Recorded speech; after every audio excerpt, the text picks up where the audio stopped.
Jubilee hills ఉప ఎన్నిక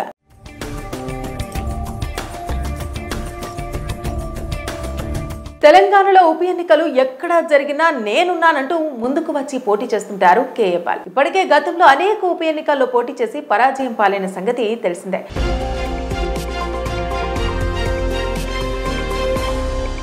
అయితే తాజాగా మరోసారి ఉప ఎన్నిక బరిలోకి అడుగుపెట్టారు KA Paul. BRS MLA Maganti Gopinath అనారోగ్యంతో ఇటీవల మృతి చెందిన విషయం తెలిసిందే. ఆయన మరణంతో ఇప్పుడు జూబ్లీ హిల్స్ నియోజకవర్గం ఉప ఎన్నికకు రంగం సిద్ధమైంది. కాంగ్రెస్, బీఆర్ఎస్, బీజేపీ పార్టీలు ఈ ఎన్నికల్లో విజయం సాధించేందుకు వ్యూహాలకు పదును పెట్టాయి. అయితే ఈ ఎన్నికల్లో ప్రజాశాంతి పార్టీ కూడా పోటీ చేస్తుందని ఆ పార్టీ వ్యవస్థాపక అధ్యక్షులు కేఏ పాల్ స్పష్టం చేశారు.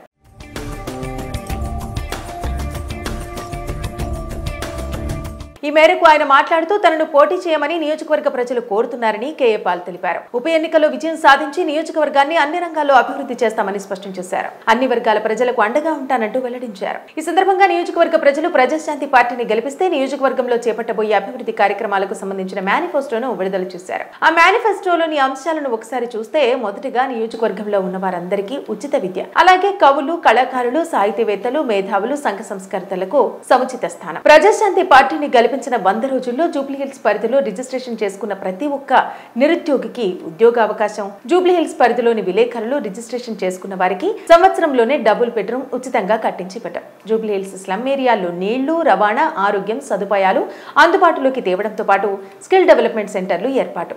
సినీ పరిశ్రమకు, వ్యాపారస్తులకు, ఐటీ రంగంలోని, మెడికల్ రంగంలోని వారి సమస్యలను పరిష్కరించి వారికి అన్ని విధాలా అండగా నిలుస్తాం. నియోజకవర్గంలోని ప్రజలకు ఉచిత వైద్యం సదుపాయం కల్పిస్తామని కేఏ పాల్ తెలిపారు. వీటితో పాటు మరికొన్ని హామీలను మేనిఫెస్టోలో పేర్కొన్నారు. ఇక ఈ ఎన్నికల్లో కాంగ్రెస్ తరపున నవీన్ యాదవ్, బీఆర్ఎస్ తరపున సునీత బరిలో నిలిచారు.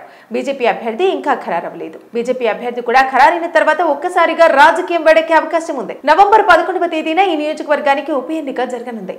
ఈ ఉప ఎన్నికను దృష్టిలో ఉంచుకొని ఓటర్ల జాబితా ప్రత్యేక సవరణ షెడ్యూల్ను కేంద్ర ఎన్నికల కమిషన్ విడుదల చేసింది. ఓటర్ల జాబితాలో మార్పులు చేర్పులపై కసరత్తు పూర్తి చేయగా సోమవారం నోటిఫికేషన్ వెలువడే అవకాశం ఉంది. మరోవైపు తెలంగాణలో శాసనసభ్యుల మరణం తర్వాత జరిగే ఉప ఎన్నికల్లో సానుభూతి పెద్దగా వర్కౌట్ అయినట్టు కనిపించట్లేదు. సింపతి ఓటు బ్యాంకు పనిచేయటం లేదు. సానుభూతి ఓట్లు వారి కుటుంబ సభ్యులకు ఆశించిన స్థాయిలో లభించడం లేదు. 2014 తర్వాత జరిగిన 5 అసెంబ్లీ ఉప ఎన్నికల్లో ఇది స్పష్టంగా కనిపించింది కూడా.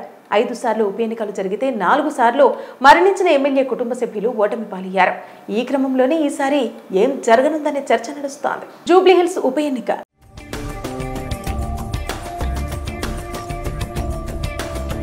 తెలంగాణలో ఉప ఎన్నికలు ఎక్కడ జరిగినా నేనున్నానంటూ ముందుకు వచ్చి పోటీ చేస్తుంటారు కేఏ పాల్. ఇప్పటికే గతంలో అనేక ఉప ఎన్నికల్లో పోటీ చేసి పరాజయం పాలైన సంగతి తెలిసిందే.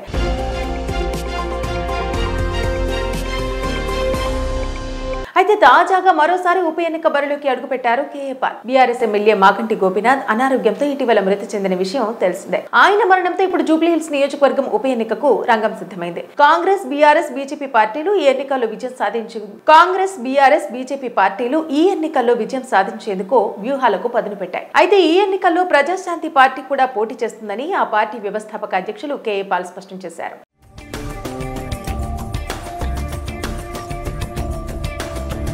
ఈ మేరకు ఆయన మాట్లాడుతూ తనను పోటీ చేయమని నియోజకవర్గ ప్రజలు కోరుతున్నారని కేఏ పాల్ తెలిపారు. ఉప ఎన్నికల్లో విజయం సాధించి నియోజకవర్గాన్ని అన్ని రంగాల్లో అభివృద్ధి చేస్తామని స్పష్టం చేశారు. అన్ని వర్గాల ప్రజలకు అండగా ఉంటానంటూ వెల్లడించారు. ఈ సందర్భంగా నియోజకవర్గ ప్రజలు ప్రజాశాంతి పార్టీని గెలిపిస్తే నియోజకవర్గంలో చేపట్టబోయే అభివృద్ధి కార్యక్రమాలకు సంబంధించిన మేనిఫెస్టోను విడుదల చేశారు. ఆ మేనిఫెస్టోలోని అంశాలను ఒకసారి చూస్తే మొదటిగా నియోజకవర్గంలో ఉన్న వారందరికీ ఉచిత విద్య, అలాగే కవులు, కళాకారులు, సాహితీవేత్తలు, మేధావులు, సంఘ సంస్కర్తలకు సముచిత స్థానం. ప్రజాశాంతి పార్టీని కల్పించిన 100 రోజుల్లో జూబ్లీ హిల్స్ పరిధిలో రిజిస్ట్రేషన్ చేసుకున్న ప్రతి ఒక్క నిరుద్యోగికి ఉద్యోగావకాశం, జూబ్లీ హిల్స్ పరిధిలోని విలేకరులు రిజిస్ట్రేషన్ చేసుకున్న వారికి సంవత్సరంలోనే డబుల్ బెడ్రూమ్ ఉచితంగా కట్టించి పెట్టాం. జూబ్లీ హిల్స్ స్లమ్ ఏరియాల్లో నీళ్లు, రవాణా, ఆరోగ్యం సదుపాయాలు అందుబాటులోకి తేవడంతో పాటు స్కిల్ డెవలప్మెంట్ సెంటర్లు ఏర్పాటు. సినీ పరిశ్రమకు, వ్యాపారస్తులకు, ఐటీ రంగంలోని, మెడికల్ రంగంలోని వారి సమస్యలను పరిష్కరించి వారికి అన్ని విధాలా అండగా నిలుస్తాం. నియోజకవర్గంలోని ప్రజలకు ఉచిత వైద్యం సదుపాయం కల్పిస్తామని కేఏ పాల్ తెలిపారు. వీటితో పాటు మరికొన్ని హామీలను మేనిఫెస్టోలో పేర్కొన్నారు. ఇక ఈ ఎన్నికల్లో కాంగ్రెస్ తరపున నవీన్ యాదవ్, బీఆర్ఎస్ తరపున సునీత బరిలో నిలిచారు. బీజేపీ అభ్యర్థి ఇంకా ఖరారవ్వలేదు. బీజేపీ అభ్యర్థి కూడా ఖరారైన తర్వాత ఒక్కసారిగా రాజకీయం వేడెక్కే అవకాశం ఉంది. నవంబర్ 11వ తేదీన ఈ నియోజకవర్గానికి ఉప ఎన్నిక జరగనుంది. ఈ ఉప ఎన్నికను దృష్టిలో ఉంచుకొని ఓటర్ల జాబితా ప్రత్యేక సవరణ షెడ్యూల్ను కేంద్ర ఎన్నికల కమిషన్ విడుదల చేసింది. ఓటర్ల జాబితాలో మార్పులు చేర్పులపై కసరత్తు పూర్తి చేయగా సోమవారం నోటిఫికేషన్ వెలువడే అవకాశం ఉంది. మరోవైపు తెలంగాణలో శాసనసభ్యుల మరణం తర్వాత జరిగే ఉప ఎన్నికల్లో సానుభూతి పెద్దగా వర్కౌట్ అయినట్టు కనిపించట్లేదు. సింపతి ఓటు బ్యాంకు పనిచేయటం లేదు. సానుభూతి ఓట్లు వారి కుటుంబ సభ్యులకు ఆశించిన స్థాయిలో లభించడం లేదు. 2014 తర్వాత జరిగిన 5 అసెంబ్లీ ఉప ఎన్నికల్లో ఇది స్పష్టంగా కనిపించింది కూడా. 5 సార్లు ఉప ఎన్నికలు జరిగితే 4 సార్లు మరణించిన ఎమ్మెల్యే కుటుంబ సభ్యులు ఓటమి పాలయ్యారు.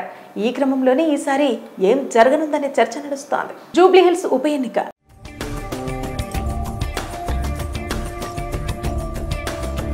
తెలంగాణలో ఉప ఎన్నికలు ఎక్కడ జరిగినా నేనున్నానంటూ ముందుకు వచ్చి పోటీ చేస్తుంటారు కేఏ పాల్. ఇప్పటికే గతంలో అనేక ఉప ఎన్నికల్లో పోటీ చేసి పరాజయం పాలైన సంగతి తెలిసిందే.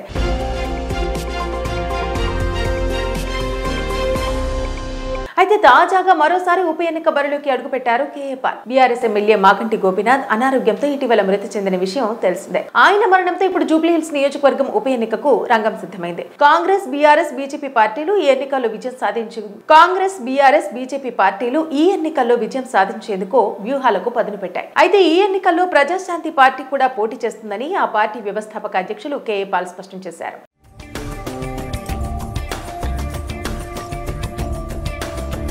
ఈ మేరకు ఆయన మాట్లాడుతూ తనను పోటీ చేయమని నియోజకవర్గ ప్రజలు కోరుతున్నారని కేఏ పాల్ తెలిపారు. ఉప ఎన్నికల్లో విజయం సాధించి నియోజకవర్గాన్ని అన్ని రంగాల్లో అభివృద్ధి చేస్తామని స్పష్టం చేశారు. అన్ని వర్గాల ప్రజలకు అండగా ఉంటానంటూ వెల్లడించారు. ఈ సందర్భంగా నియోజకవర్గ ప్రజలు ప్రజాశాంతి పార్టీని గెలిపిస్తే నియోజకవర్గంలో చేపట్టబోయే అభివృద్ధి కార్యక్రమాలకు సంబంధించిన మేనిఫెస్టోను విడుదల చేశారు. ఆ మేనిఫెస్టోలోని అంశాలను ఒకసారి చూస్తే మొదటిగా నియోజకవర్గంలో ఉన్న వారందరికీ ఉచిత విద్య, అలాగే కవులు, కళాకారులు, సాహితీవేత్తలు, మేధావులు, సంఘ సంస్కర్తలకు సముచిత స్థానం. ప్రజాశాంతి పార్టీని కల్పించిన 100 రోజుల్లో జూబ్లీహిల్స్ పరిధిలో రిజిస్ట్రేషన్ చేసుకున్న ప్రతి ఒక్క నిరుద్యోగికి ఉద్యోగావకాశం, జూబ్లీహిల్స్ పరిధిలోని విలేకరులు రిజిస్ట్రేషన్ చేసుకున్న వారికి సంవత్సరంలోనే డబుల్ బెడ్రూమ్ ఉచితంగా కట్టించి పెట్టాం. జూబ్లీహిల్స్ స్లమ్ ఏరియాల్లో నీళ్లు, రవాణా, ఆరోగ్యం సదుపాయాలు అందుబాటులోకి తేవడంతో పాటు స్కిల్ డెవలప్మెంట్ సెంటర్లు ఏర్పాటు.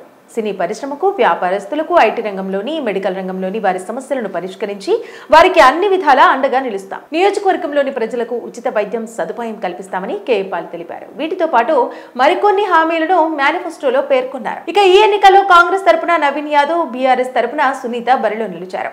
బీజేపీ అభ్యర్థి ఇంకా ఖరారవ్వలేదు. బీజేపీ అభ్యర్థి కూడా ఖరారైన తర్వాత ఒక్కసారిగా రాజకీయం వేడెక్కే అవకాశం ఉంది. నవంబర్ 11వ తేదీన ఈ నియోజకవర్గానికి ఉప ఎన్నిక జరగనుంది. ఈ ఉప ఎన్నికను దృష్టిలో ఉంచుకొని ఓటర్ల జాబితా ప్రత్యేక సవరణ షెడ్యూల్ను కేంద్ర ఎన్నికల కమిషన్ విడుదల చేసింది. ఓటర్ల జాబితాలో మార్పులు చేర్పులపై కసరత్తు పూర్తి చేయగా సోమవారం నోటిఫికేషన్ వెలువడే అవకాశం ఉంది. మరోవైపు తెలంగాణలో శాసనసభ్యుల మరణం తర్వాత జరిగే ఉప ఎన్నికల్లో సానుభూతి పెద్దగా వర్కౌట్ అయినట్టు కనిపించట్లేదు. సింపతి ఓటు బ్యాంకు పనిచేయటం లేదు. సానుభూతి ఓట్లు వారి కుటుంబ సభ్యులకు ఆశించిన స్థాయిలో లభించడం లేదు. 2014 తర్వాత జరిగిన 5 అసెంబ్లీ ఉప ఎన్నికల్లో ఇది స్పష్టంగా కనిపించింది కూడా. 5 సార్లు ఉప ఎన్నికలు జరిగితే 4 సార్లు మరణించిన ఎమ్మెల్యే కుటుంబ సభ్యులు ఓటమి పాలయ్యారు. ఈ క్రమంలోనే ఈసారి ఏం జరగనుందనే చర్చ నడుస్తోంది. జూబ్లీహిల్స్ ఉప ఎన్నిక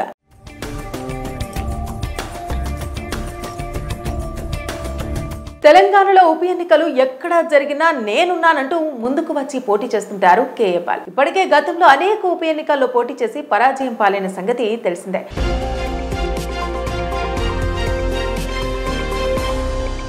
అయితే తాజాగా మరోసారి ఉప ఎన్నిక బరిలోకి అడుగుపెట్టారు KA Paul. BRS MLA Maganti Gopinath అనారోగ్యంతో ఇటీవల మృతి చెందిన విషయం తెలిసిందే. ఆయన మరణంతో ఇప్పుడు జూబ్లీహిల్స్ నియోజకవర్గం ఉప ఎన్నికకు రంగం సిద్ధమైంది. కాంగ్రెస్, బీఆర్ఎస్, బీజేపీ పార్టీలు ఈ ఎన్నికల్లో విజయం సాధించేందుకు వ్యూహాలకు పదును పెట్టాయి. అయితే ఈ ఎన్నికల్లో ప్రజాశాంతి పార్టీ కూడా పోటీ చేస్తుందని ఆ పార్టీ వ్యవస్థాపక అధ్యక్షులు కేఏ పాల్ స్పష్టం చేశారు.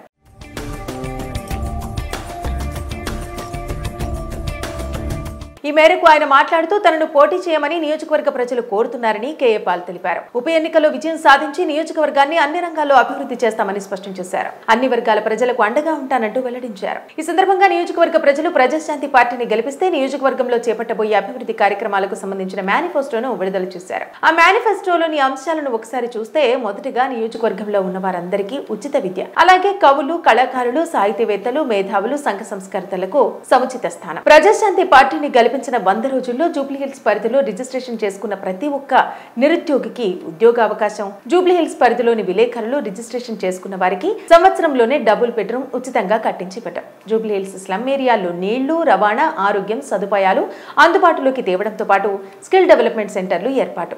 సినీ పరిశ్రమకు, వ్యాపారస్తులకు, ఐటీ రంగంలోని, మెడికల్ రంగంలోని వారి సమస్యలను పరిష్కరించి వారికి అన్ని విధాలా అండగా నిలుస్తాం. నియోజకవర్గంలోని ప్రజలకు ఉచిత వైద్యం సదుపాయం కల్పిస్తామని కేఏ పాల్ తెలిపారు. వీటితో పాటు మరికొన్ని హామీలను మేనిఫెస్టోలో పేర్కొన్నారు. ఇక ఈ ఎన్నికల్లో కాంగ్రెస్ తరపున నవీన్ యాదవ్, బీఆర్ఎస్ తరపున సునీత బరిలో నిలిచారు.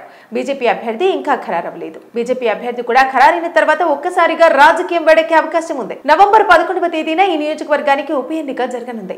ఈ ఉప ఎన్నికను దృష్టిలో ఉంచుకొని ఓటర్ల జాబితా ప్రత్యేక సవరణ షెడ్యూల్ను కేంద్ర ఎన్నికల కమిషన్ విడుదల చేసింది. ఓటర్ల జాబితాలో మార్పులు చేర్పులపై కసరత్తు పూర్తి చేయగా సోమవారం నోటిఫికేషన్ వెలువడే అవకాశం ఉంది. మరోవైపు తెలంగాణలో శాసనసభ్యుల మరణం తర్వాత జరిగే ఉప ఎన్నికల్లో సానుభూతి పెద్దగా వర్కౌట్ అయినట్టు కనిపించట్లేదు. సింపతి ఓటు బ్యాంకు పనిచేయటం లేదు. సానుభూతి ఓట్లు వారి కుటుంబ సభ్యులకు ఆశించిన స్థాయిలో లభించడం లేదు. 2014 తర్వాత జరిగిన 5 అసెంబ్లీ ఉప ఎన్నికల్లో ఇది స్పష్టంగా కనిపించింది కూడా. 5 సార్లు ఉప ఎన్నికలు జరిగితే 4 సార్లు మరణించిన ఎమ్మెల్యే కుటుంబ సభ్యులు ఓటమి పాలయ్యారు. ఈ క్రమంలోనే ఈసారి ఏం జరగనుందనే చర్చ నడుస్తోంది.